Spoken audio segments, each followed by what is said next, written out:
안녕하십니까 여러분, 박명도TV 자유조선을 시작하겠습니다. 어제도 말씀드렸던 바와 같이 북한 김정은은 핵무기를 폐기하는 것은 고사하고 오히려 한 발 더 나아가 이제는 핵 잠수함까지 만들고 있다는 것을 공표했다는 말씀드렸습니다.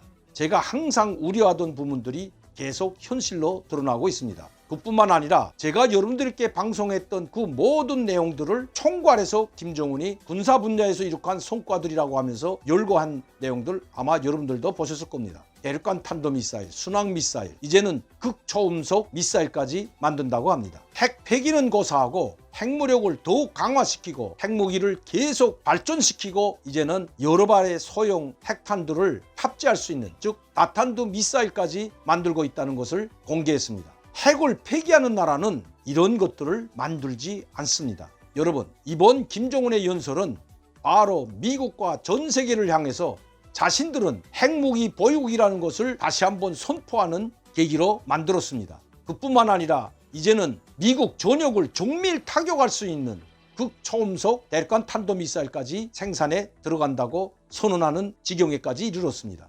이것은 오늘부터 시작한다는 것이 결국 아닙니다. 또 미국이 적대시 정책을 했기 때문에 시작한다는 것도 아닙니다. 이미 전에 트럼프 대통령과 회담하는 기간 중에 이런 모든 준비를 해놨고 이미 시작에 들어간 것입니다. 여러분들도 아시다시피 핵잠수함 설계 도면을 만드는데 하루 이틀 걸리는 것도 아니고 1, 2년 내에 걸리는 것도 아닙니다. 아마 수많은 오랜 시간 동안 시행착오를 거쳐서 핵잠수함 핵심 설계 도면을 만들었다고 해도 과언이 아닙니다. 그렇다면 미국 트럼프 대통령과 만나는 기간에도 또 핵무기를 없애고 한반도에 비핵화를 하겠다고 선언한 싱가포르 회담 이후에도 계속해서 추진했다고 봐야 할 것입니다. 정말 안타까운 일입니다. 제가 그렇게 대한민국에 망명을 해서 처음으로 밝힌 것이 북한에 핵폭탄 5개 있다는 것이었습니다.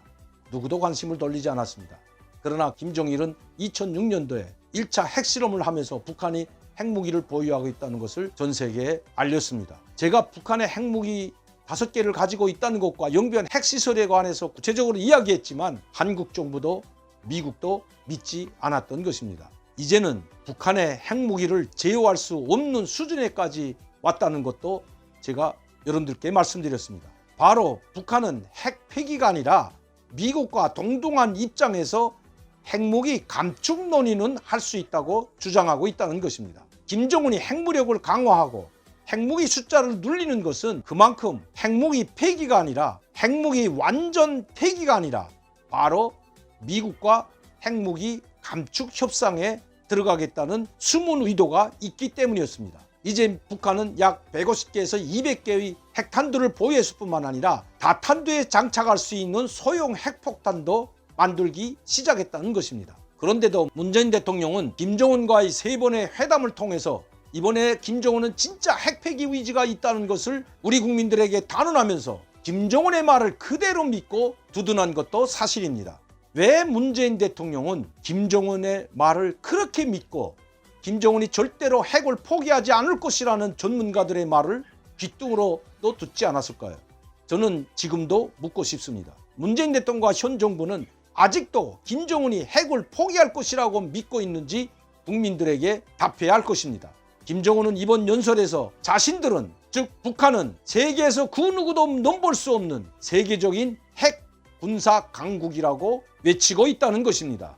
김정은의 이번 당대회 연설에서 북한 핵 폐기에 대한 말은 단 한마디도 하지 않았습니다. 미국과도 미국이 북한에 대한 적대시 정책을 버리지 않는 한 강대강으로 가겠다는 것을 오히려 선포하는 지경에 이르렀습니다. 한국 정부에는 김정은은 문재인 대통령에게 더 정확하고 강력하며 더 먼 곳까지 날아가는 미사일을 개발하게 될 것이라느니, 세계 최대 수준의 탄두 중량을 갖춘 탄도미사일을 개발했다느니 하던 집권자가 직접 한 발언부터 설명해야 할 것이라며 막말까지 했던 것입니다. 그것도 대통령이라고 했던 김정은이 이제는 집권자라고 하면서 대통령 명칭도 쓰지 않고 오히려 격화시키는 집권자라는 말을 썼다는 것. 우리 정부와 문재인 대통령을 안중에도 없다는 듯한 말을 쏟아냈다는 것입니다. 또한 한국 정부를 향해서 현재 남조선 당국은 방역 협력, 인도주의적 협력, 개별 관광 같은 비본질적인 문제들을 꺼내들고 북남 관계 개선에 관심이 듯한 인상을 주고 있다. 현 시점에서 남조선 당국의 이전처럼 일방적으로 선의를 보여줄 필요가 없으며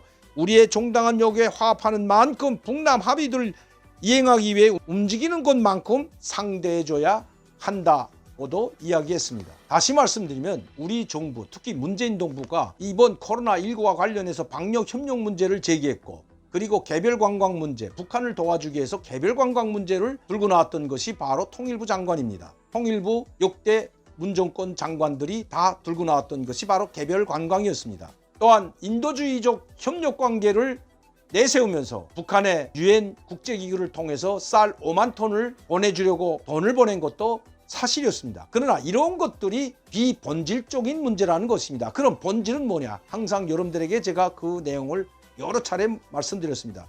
북한은 방역 문제나 이런 인도적인 협력, 개별 관광을 요구하는 것이 아니다. 북한 김정은이 요구하는 것은 바로 미국의 승인을 받든지 아니면 미군의 승인을 받지 않더라도 전면적인 남북관계를 개선하라는 것입니다. 즉 금강산 관광 전면 재개, 개성공단 재가동, 그리고 물자 교류와 같은 협력관계를 전방위적으로 풀라는 것이 김정은의 요구였던 것입니다.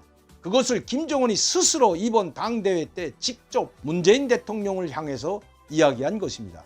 이런 것들이 해결되지 않는 한 남북관계는 한 걸음도 진척될 수 없다고 문재인 대통령과 우리 정부를 노골적으로 당대에서 협박하고 있다는 사실, 결코 우리 국민은 잊어서는 안 됩니다. 저는 항상 여러분들께 말씀드렸습니다. 북한이 결코 우리 정부가, 특히 통일부가 주장하고 있는 개별 관광이든지 아니면 인도적 협력, 방역 문제는 관심이 북한이 가지지 않을 것이다. 왜냐하면 방역 문제나 인도적 협력 문제, 그리고 개별 관광을 가지고는 이런 것들로서는 북한의 경제가 회생되지 않기 때문에, 또 김정은 통치자금이나 경제를 회생시킬 수 있는 외화를 벌어들일 수가 없기 때문입니다. 그들이 요구하는 것은 바로 미국과 유엔 안전보장이사회 제재가 있더라도 이것을 다 무시하고 자기들의 요구 조건을 수용하라는 것입니다. 핵 문제에 대해서는 이런 반구도, 한반도의 비핵화에 대해서는 단 한마디도 없었다는 것, 문재인과 현 정부는 잊어서는 안 될 것입니다. 또다시 굴종 정책으로 가는 한 김정은 군합발에 짓밟힐 뿐만 아니라 우리 국민들과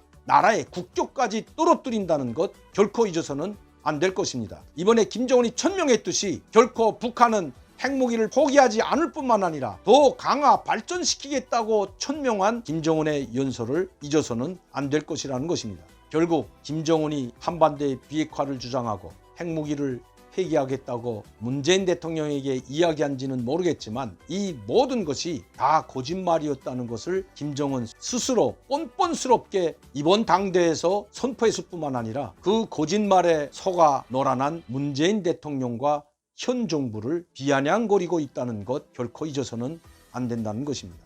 오늘도 강명도TV 자유조선을 시청해 주신 여러분들께 진심으로 감사를 드립니다. 감사합니다.